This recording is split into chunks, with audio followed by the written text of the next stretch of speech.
To replace the freezer drawer handle on this KitchenAid refrigerator, you will need a 1/8 inch Allen wrench.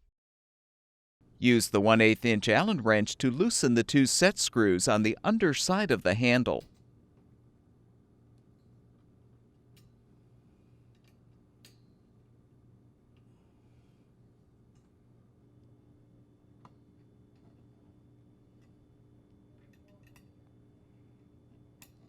With the screws loosened, you can fully remove the old handle. Before you attempt to install the new drawer handle, confirm the 2 set screws in the handle are partially unthreaded.